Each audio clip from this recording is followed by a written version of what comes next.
9,55,000 যি আধাৰ বন্ধ হৈ আছিল সেই আধাৰখিনি আমি মুকলি কৰি দিয়াৰ বাবে কেন্দ্ৰীয় চৰকাৰে নিৰ্দেশ দিছে আৰু অহা 2 দিনৰ ভিতৰত ইউডিআইও ইয়াৰ যেটো প্ৰটোকল কেনেকৈ পাব কি পাব তাক দিব আৰু এই বন্ধ হৈ থকা আমাৰ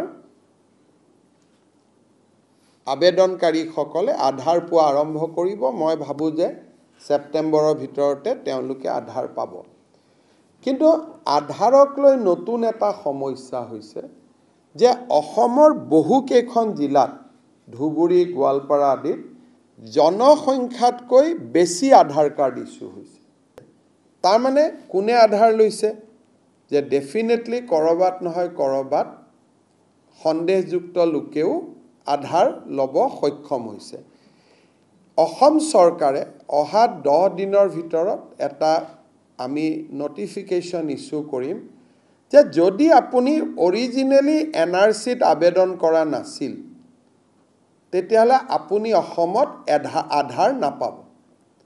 নাম থাকা আৰু নাথাকা পিছৰ কথা, কিন্তু অন্ততঃ আবেদনকাৰী হ'ব লাগিব। তাৰমানে 14ত এনআৰসিৰ কাৰণে আমি আবেদন কৰিছিলোঁ, আমাৰ নাম থাকা নাথাকা ই এটা দ্বিতীয় বিতৰ্ক। কিন্তু সেই সময়ত যদি আমি এনআৰসি আবেদনেই কৰা নাছিলোঁ নিজৰ নামটো সোমোৱাবৰ কাৰণে, তাৰমানে আমি অসমত নাছিলোৱেই। বুজি পাইছে কথাখিনি? মোৰ আবেদনখন গ্ৰাহ্য হ'ব অগ্ৰাহ্য হ'ব দ্বিতীয় কথা, কিন্তু মই আবেদনেই কৰা নাছিলোঁ।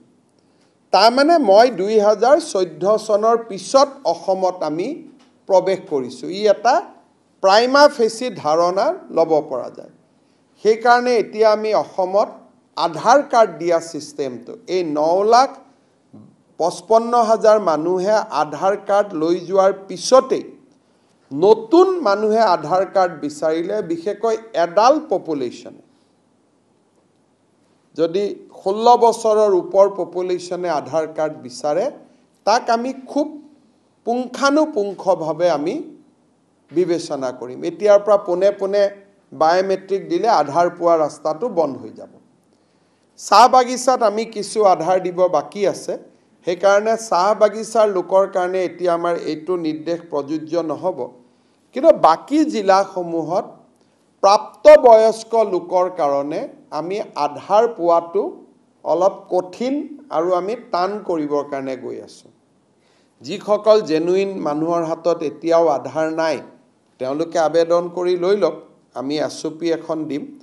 কিন্তু অহা 1 তাৰিখৰ পৰা 1 অক্টোবৰৰ পৰা অসমত আধাৰ লাভ কৰাটো এটা কঠিন পৰীক্ষাৰ মাজেৰে যাব লাগিব, এক্সেপ্ট দ্য টি গাৰ্ডেন। কাৰণ টি গাৰ্ডেনত আমিয়ে দিব পৰা নাই, সেইখিনি মানুহক বাদ দিছোঁ কাৰণ তেওঁলোকৰ কাৰোবাৰ হাতত আধাৰ নাহে, চকু দি ল'ব লাগে, আমি চকুৰ মেচিনটো দিব পৰা নাই। কিছু বাস্তৱ অসুবিধা টি গাৰ্ডেনত আছে, সেইখিনিক বাদ দি আমি প্ৰাপ্তবয়স্ক লোকে এতিয়াৰ পৰা আধাৰ বিচাৰিলে আমি খুব ষ্ট্ৰিক্ট কৰিবৰ কাৰণে সিদ্ধান্ত লৈছোঁ।